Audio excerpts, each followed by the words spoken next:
अरविंद केजरीवाल की रेवड़ी पॉलिटिक्स में बड़ा पंगा पड़ गया। असल में केजरीवाल की सरकार लोकसभा चुनाव के पहले दिल्ली के लाखों लोगों के पानी का बिल औने पौने माफ करने की फिराक में थी और इसके लिए उसने वन टाइम सेटलमेंट योजना तैयार की। लेकिन इस योजना को शहरी विकास विभाग के प्रधान सचिव ने रोक दिया। शहरी विकास मंत्री सौरभ भारद्वाज ने बताया कि दिल्ली जल बोर्ड के 10 लाख लोगों को पानी बिल में राहत देने के लिए वन टाइम सेटलमेंट स्कीम लाई जा रही है। शहरी विकास विभाग के प्रधान सचिव को इसका प्रस्ताव कैबिनेट में रखने का निर्देश दिया गया, लेकिन उन्होंने प्रस्ताव रखने से साफ इनकार कर दिया है। उनको यह भी बताया कि वित्त मंत्री के कमेंट्स आ गए हैं, लेकिन उन्होंने वित्त मंत्री के कमेंट्स भी मानने से इनकार कर दिया। कहा कि वित्त मंत्रालय का मतलब वित्त विभाग के प्रमुख सचिव हैं। वित्त मंत्री आतिशी ने कहा कि सभी नियम कानून में किसी पॉलिसी पर फैसला लेने का अधिकार कैबिनेट के पास होता है।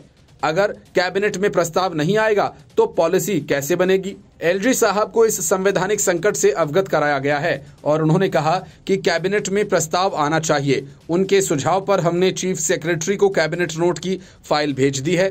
शहरी विकास मंत्री सौरभ भारद्वाज ने कहा कि दिल्ली जल बोर्ड के 27 लाख उपभोक्ताओं में करीब 10,50,000 से ज्यादा उपभोक्ताओं का पानी का बिल बकाया है। इसका बड़ा कारण है ज्यादातर उपभोक्ताओं का मानना है कि उनका बिल पानी की खपत से अधिक आया है। जिस रीडिंग के आधार पर उपभोक्ताओं के पानी का बिल आया है, उन रीडिंग्स में गड़बड़ी है। मीटर रीडर ने उन उपभोक्ताओं के मीटर की रीडिंग नहीं ली।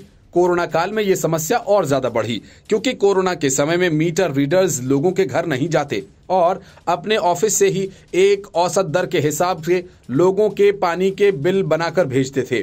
इनमें उपभोक्ताओं का एक बड़ा हिस्सा ऐसा भी था जो कोरोना के समय अपने घरों में रहता भी नहीं था। उसने पानी का उपयोग नहीं किया, फिर भी उनके पानी के बिल बनाकर भेजे गए।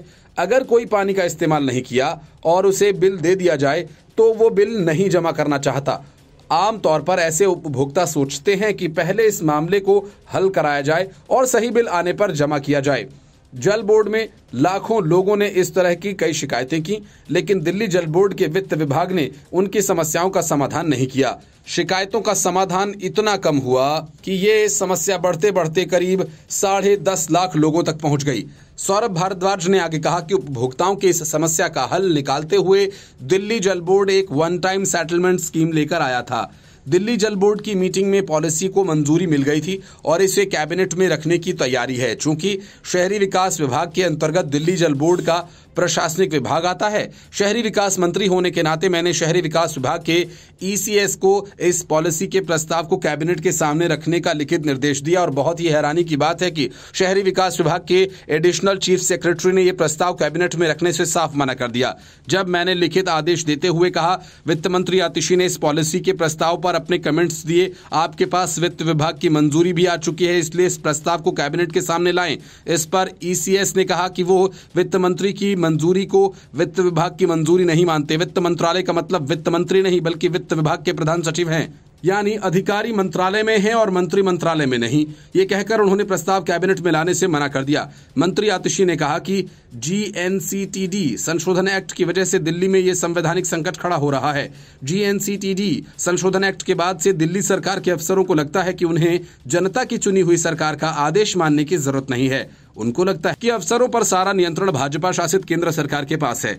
अफसरों को लगता है अगर वो चुनी हुई सरकार के साथ मिलकर काम करेंगे तो केंद्र की भाजपा सरकार उन्हें छोड़ेगी नहीं।